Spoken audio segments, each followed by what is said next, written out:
بسم اللہ الرحمن الرحیم۔ سلام مکمل ضابطہ حیات ہے۔ اسلام ہماری ہر پہلو پر رہنمائی کرتا ہوا نظر آتا ہے۔ اسی سلسلہ میں آج آپ کے سامنے ایک ایسا مسئلہ لے کر آیا ہوں جس کو جاننا انتہائی ضروری ہے۔ وہ یہ ہے کہ کھڑے ہو کر پیشاب کرنا یہ کیسا عمل ہے۔ آپ پیشاب کو بول بھی کہتے ہیں۔ آپ کھڑے ہو کر بول کرنا یہ ایک ناپسندیدہ عمل ہے۔ اس کو ہمارے آقا علیہ الصلوۃ والسلام نے منع فرمایا ہے۔ حدیث مبارکہ جامع ترمذی میں 17 نمبر یہ حدیث مبارکہ ہے۔ حضرت عمر فاروق رضی اللہ تعالیٰ عنہ بیان کرتے ہیں کہ میں کھڑے ہو کر بول کر رہا تھا، اس حالت میں مجھے حضور نے دیکھ لیا تو حضور نے مجھے فرمایا، عمر کھڑے ہو کر بول نہ کیا کرو، یہ ناپسندیدہ عمل ہے۔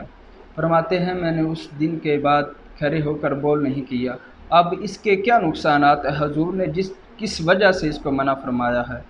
اب یہ کہ جب آپ کھڑے ہو کر بول کرتے ہیں تو بول کے کئی قطرات آپ کے باقی رہ جاتے ہیں، کیونکہ جب آپ کھڑے ہوتے ہیں تو آپ کا جسم اچھی طرح ڈھیلا نہیں ہوتا، جس کی وجہ سے آپ کے اعضاء میں قطرات باقی رہ جاتے ہیں، تو وہ پھر بعد میں آپ کے کپڑوں میں گرتے ہیں، جسم پر گرتے ہیں، کپڑے ناپاک ہو جاتے ہیں، جسم ناپاک ہو جاتا ہے، پھر وہ باقی جب رہ جاتے ہیں بیماری کا باعث بن جاتے ہیں۔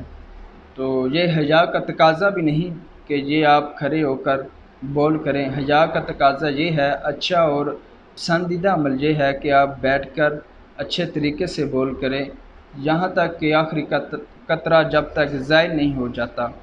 تو آقا علیہ الصلوۃ والسلام نے کھڑے ہو کر بول کرنے سے منع فرما دیا ہے، یہ ایک ناپسندیدہ عمل ہے۔ اور مجھے امید ہے کہ آج اس مسئلہ کے بعد جب آپ جان جائیں گے تو مجھے امید ہے آپ اچھے طریقے سے بیٹھ کر بول کریں گے، کھڑے ہو کر بول نہیں کریں گے۔ اللہ تعالیٰ آپ کا ہمارا حامی و ناصر ہو۔ وآخر دعوانا الحمد للہ رب العالمین۔